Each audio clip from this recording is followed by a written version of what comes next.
We are here to honor one of our very special people, Ms. Joyce Abby Reagin.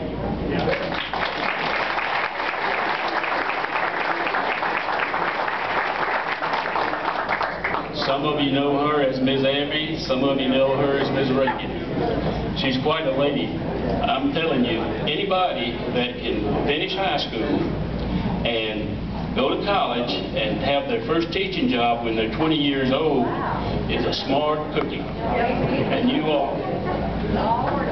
I had the best time of my life in Ms. Reagin's class.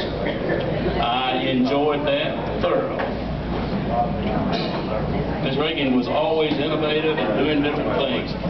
Ms. Reagin, we asked people, your former students, to write in some things about you. And I'm going to read a couple of them. I have fond memories of you. I lived near where Lakewood Avenue crossed I-85. I would start hitchhiking as soon as I left Fulton High School on Jonesboro Road. Many times you would stop and give me a ride home. Ray Holman. You remember that, don't you? Another excerpt. I recall you were always so calm and patient with us. Julie Brown. Ms. Abby, I was in your 10th and 11th grade homeroom. In the 10th grade, you had just gotten your car. You took me and two other girls to sell Krispy Kreme donuts. We went all around Lakewood, and you even took me to my daddy's work. You have always been my favorite teacher, Louise Campbell. There are lots and lots of testimonials here. One thing I remember about you, Ms. Reagin, was that you could always go with the flow. Whatever happened, it didn't faze you. And the other thing is, you treated us like real people.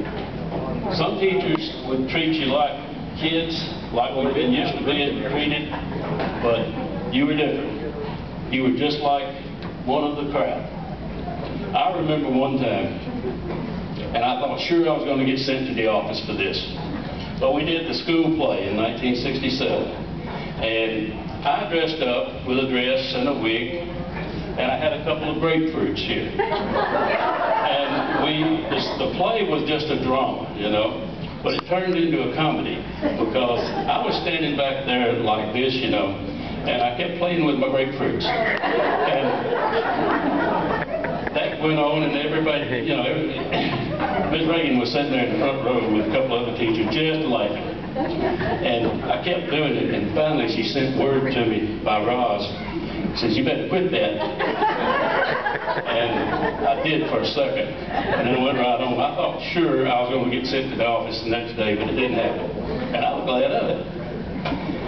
And Ms. Reagin, we've got you a book here with some memories in it. And I want to give that to you now. It has some of what I just read and some other things, and some old pictures and things of the school and what have you. But it's just a little memory book for you, and you can read on it. And there's some blank pages in the back too, if anybody would like to write a note to her a little bit later on. Thanks, everybody. And I have one other thing. Oh, wait a minute here. We got you some flowers.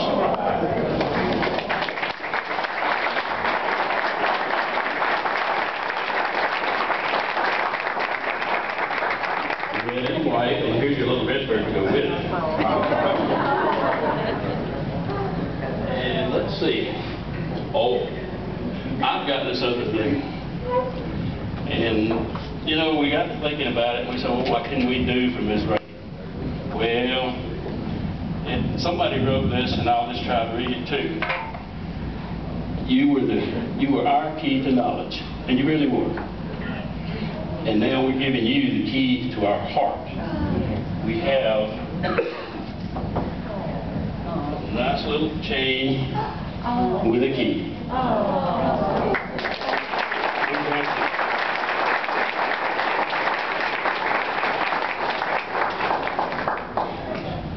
There were folks that wanted to say a couple of words about Ms. Reagin. If you'd like to come forward now, it's a good time. No takers?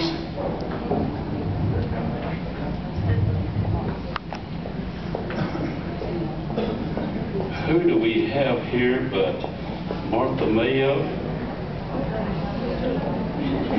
McNeely. Ms. Reagin, it's so good to see you again, and I'm just honored to have the opportunity to say thank you so much for just pouring into our lives and for making a difference. You know, when I think of you, I think of a teacher that was truly committed to her calling, and I don't ever remember a time of hearing you complain about being too tired to do anything. You were always just a bundle of energy going down the hall. And whenever we had a problem, you were never too busy to take the time to help us.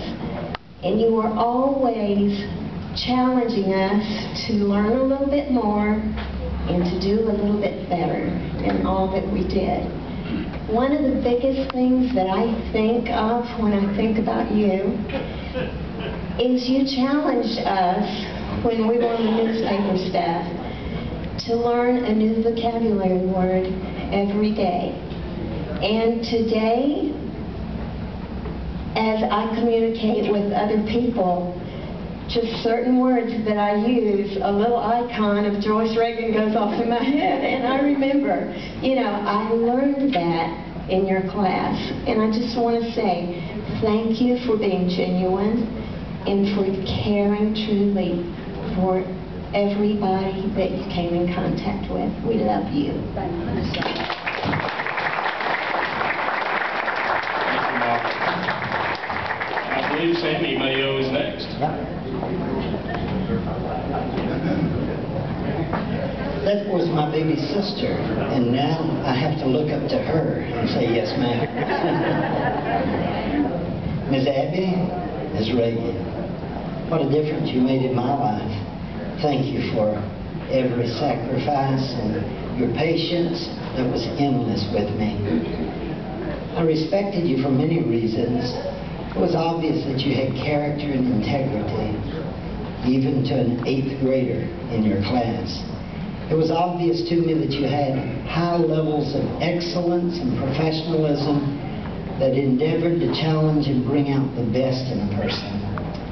I still remember the fear that I had in the 8th grade when the time came during the day that I had to slip out of class to go and get my first ever pair of glasses. And your class will forever remain in my memory because after I got the new glasses, I couldn't have an excuse anymore. I could see what you were talking about.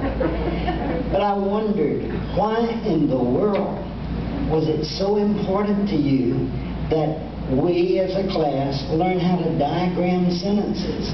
Why? That didn't make a bit of sense in the world to me. I mean, you say what you mean what you say, and that's the end of it. What does it matter what part of speech it is, or whether it's a verb, an adverb, a preposition, or a direct object, or whatever? But thank you so much, because with the passing of years, as I took that, what I thought was useless information, it helped me in far more ways than I could have ever dreamed at the time. You didn't give up on any of us.